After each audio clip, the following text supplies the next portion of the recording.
इस कार्यक्रम का संचालन कर रहे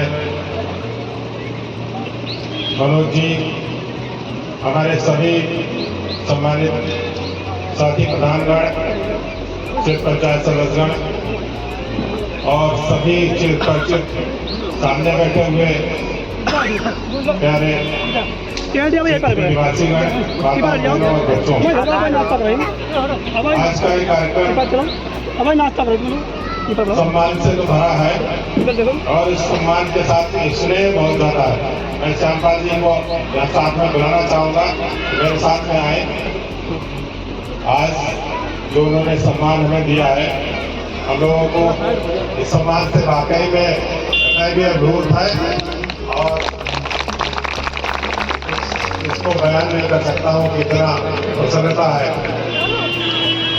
ये क्षेत्र पंचायत सदस्य तो है ही, और क्षेत्र पंचायत सदस्य बने तो इनका सबसे पहला मुझसे कहना था कि हमारे क्षेत्र की विकास की योजनाओं में आप हमें सहभागिता दिलाएं।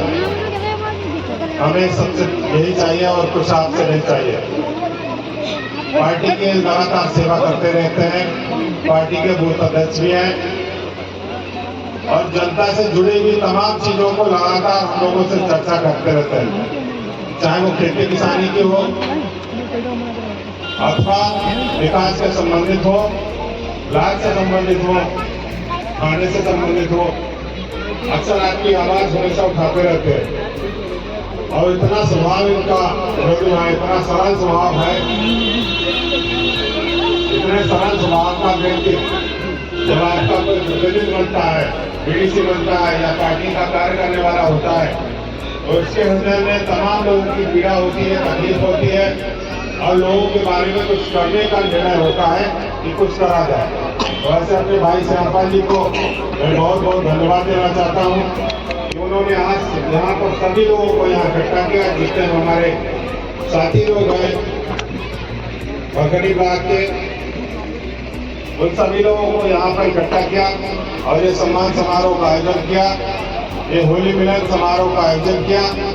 ऐसे जब कार्यक्रम गांव के छोटे गांव में छोटे जगह पर होते हैं और बड़े कार्यक्रम होते हैं, तो वाकई में उसमें कार्यक्रम आयोजित कराने वाले की दूरदर्शिता और उसकी सोच होती है कि किस तरीके से वो एक स्थान पर सारे कार्यकर्ताओं को इकट्ठा करके अपने जनप्रतिनिधि से मिलाना चाहता है।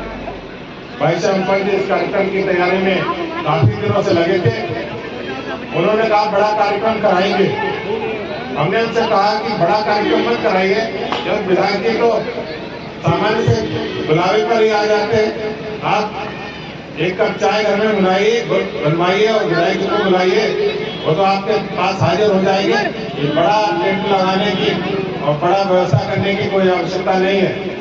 लेकिन उनका कहना था कि हम सभी लोगों को अपने दरवाजे पर नहीं बिठा सकते हैं, इसलिए बड़ा कार्यक्रम करेंगे जहां पर अपने जितने भी साथी हैं जो पार्टी के हैं उनका सभी का उसमें सहभागिता रहे।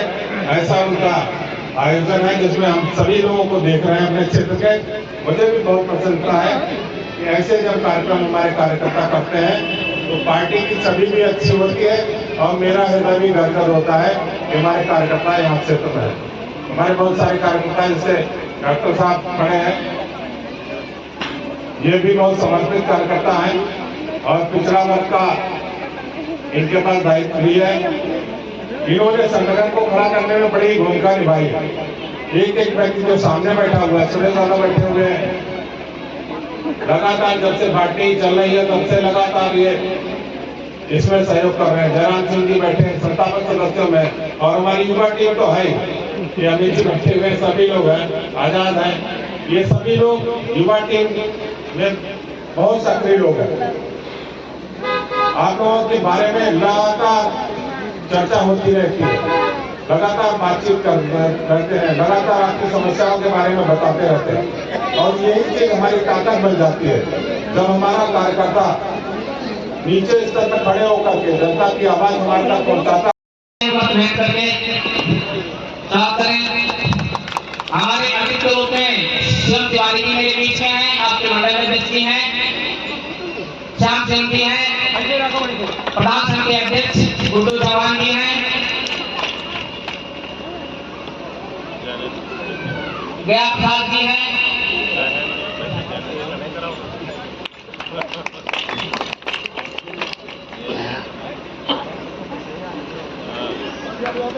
शरण कुमार जी हैं, भगवान दास कश्यप जी। और जो नारी शक्ति के रूप में राजनीति में पदार्पण करके के लिए आपको एक बहुत अच्छी तुलना गानी चाहिए थी, वो आप गाए नहीं।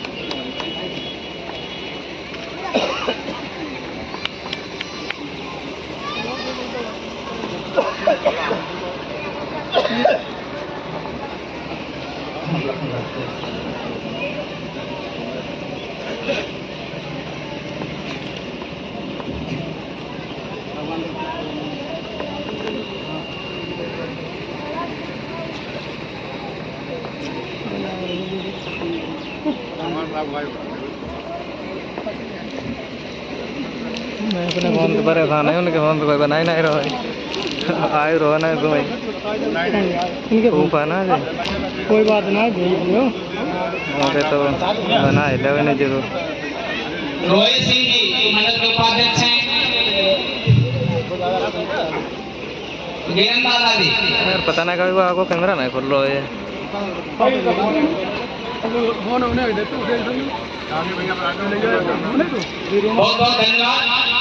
कार्यक्रम की इस कड़ी को आगे बढ़ाते हुए यहाँ भारतीय जनता पार्टी के तमाम सिपाही हैं, उनको एक नजीब के रूप में मैं अपने साथ भारतीय जनता पार्टी में काम करने वाले युवा और मिलवाने के साथ साथ हम लोगों के बड़े मुकुट माले और तमाम अंग वस्त्र भेंट किए।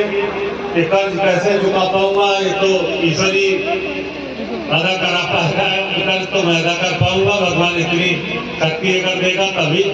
क्योंकि क्षेत्र की बहुत सारी समस्याएं थी जिनके लिए मुझे विधायक बनाया गया। मंच पर बैठे हमारे सारे नेता लोग लगे रहते हैं, आप सब लोग लगे रहते हैं, मेरे प्रधान बंधु, बीडीसी सदस्य, जिला पंचायत सदस्य और पार्टी के सारे नेता सब लोग लगातार चुनाव में हमसे ज्यादा मेहनत करते हैं। तब ये चुनाव जीतता है।